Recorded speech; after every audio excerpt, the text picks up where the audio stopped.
regardless of whether the Apollo moon landing was faked or not.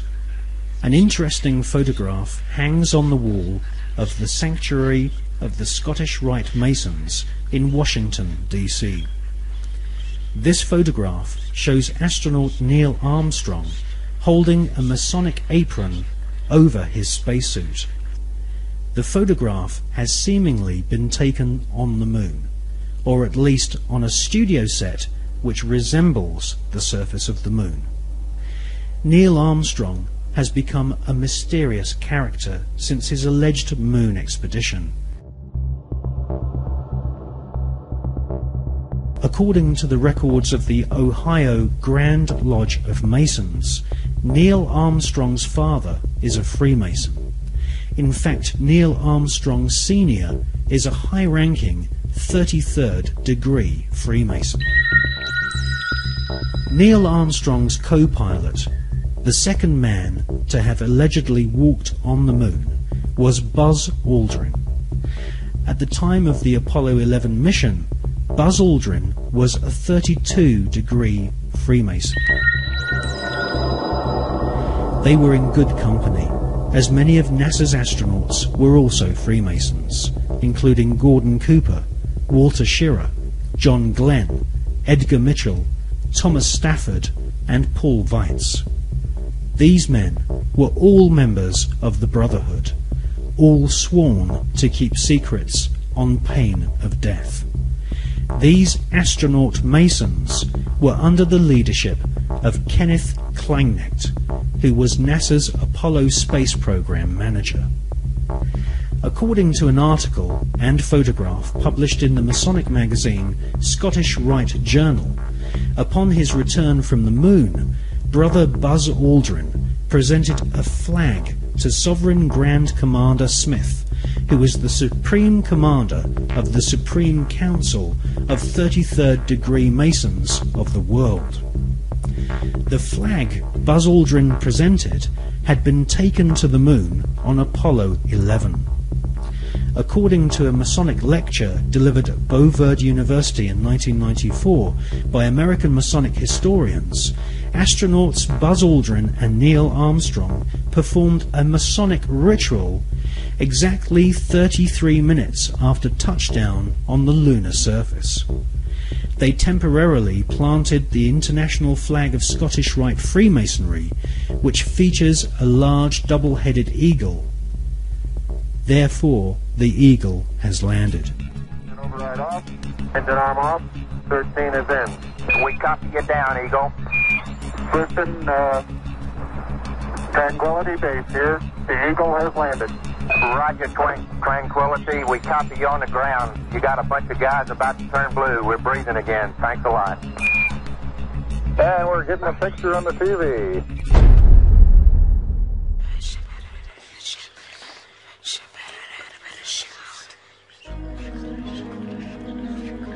The short Masonic ritual Armstrong and Aldrin allegedly performed declared the celestial body of the moon to be the property of the Masonic God. Who is the Masonic God? As confirmed by former Supreme Commander of the 33rd degree and Grand Wizard of the Ku Klux Klan, Albert Pike, the Masonic God is Lucifer.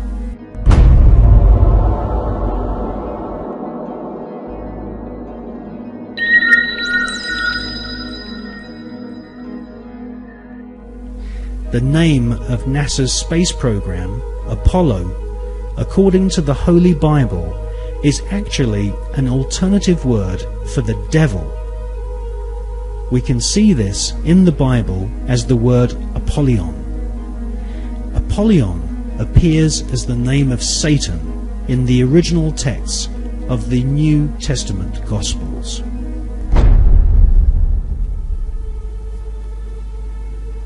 Like Christopher Columbus and many explorers before them, Armstrong and Aldrin used a flag to claim territory for their monarch. Upon their return, NASA Space Program Manager Kenneth Kleineknecht invited the Apollo crew to a secret Masonic ceremony which saw Kleinect's brother be appointed to the Sovereign Grand Commander and titular head of all Scottish Rite Masons throughout the world.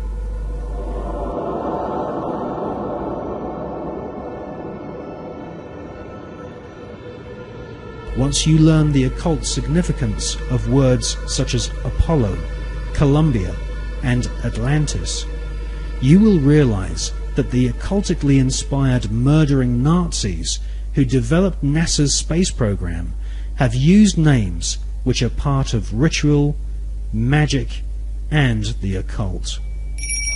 Hawati en tawi, tem jafar kau, ta pen em awef, mu f, ta f, sem f, menemenet f nebet, hayet nebet, henenet nebet, jedefuet f, awet f, haset, semau em sa nuet.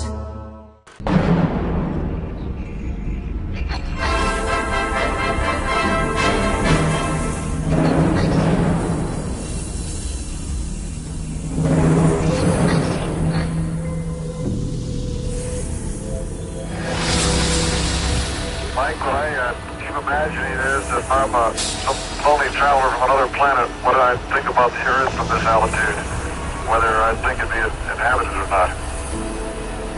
You don't see anybody waving, is that what you're saying? Well, I'm just kind of curious whether I would land on the blue or the brown part of the Earth. On the dark side of the moon, the secret face of our satellite planet, which only a few men in living history have ever seen, there lies a star-shaped crater called Parsons Crater, named after the rocket scientist John Parsons. John Parsons is known by several names. He was born under the name Marvel Whiteside Parsons and soon became involved in the occult. Charles Taze Russell, who invented the Jehovah's Witness movement in America, predicted that the beginning of the end of the world would commence on October 2nd, 1914. On this very day, rocket scientist John Parsons, better known in occult circles as Jack Parsons, was born. A brilliant rocket engineer, Parsons soon entered into correspondence with SS Nazi officer Werner von Braun, and by the age of 13 had begun summoning evil spirits and demons using magical rituals which Parsons had learnt from British occultist Aleister Crowley. Aleister Crowley styled himself as the Beast, and Jack Parsons referred to Aleister Crowley as his father.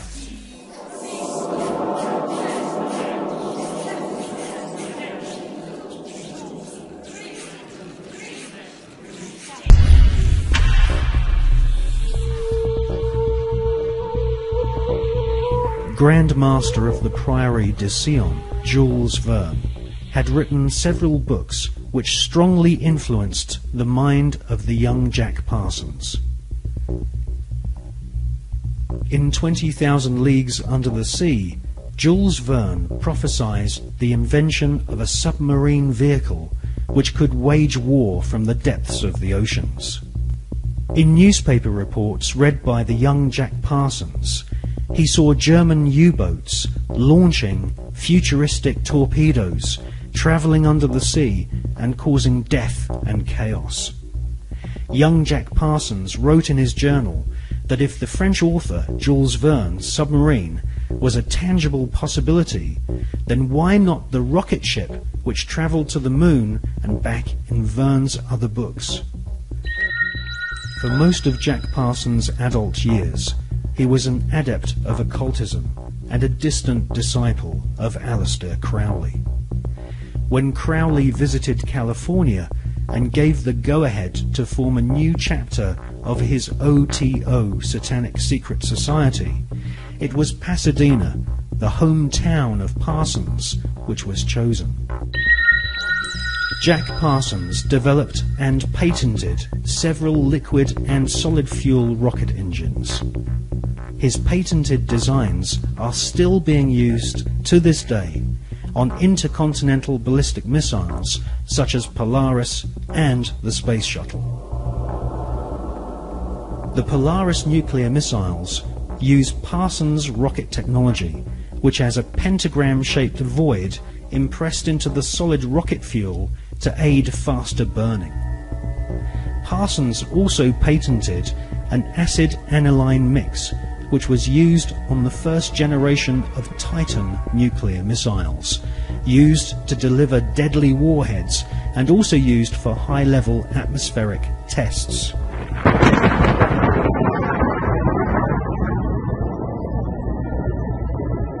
Coincidentally, Jack Parsons' occult mentor, the British beast Aleister Crowley, used to often call himself the nickname Titan.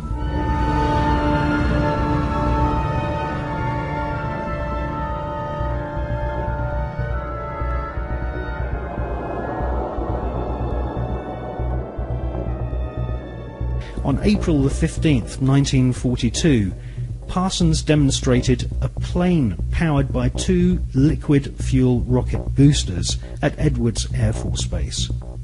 The test was witnessed by Alfred Ledding, who fronted the US military's Project Sign, which investigated UFOs and helped cover up the phenomenon for decades.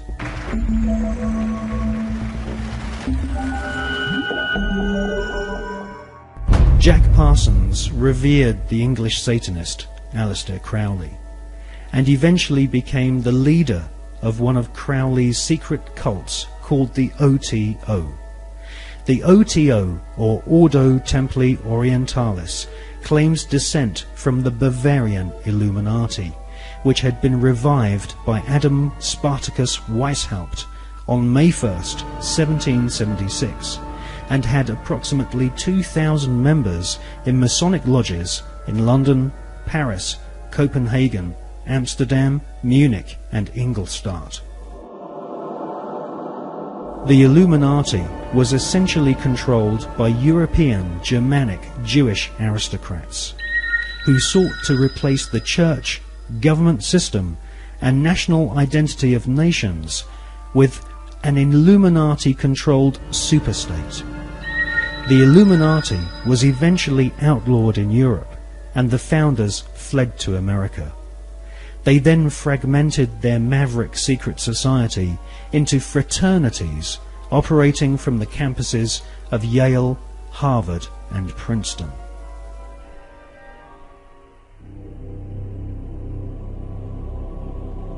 From his pulpit in Brooklyn, New York, charlatan priest Charles Taze Russell prophesied that from October the 2nd, 1914, the beginning of the end of humanity would commence, with the emergence of the Antichrist and Babylon the Great, as foretold in the Bible's Book of Revelation.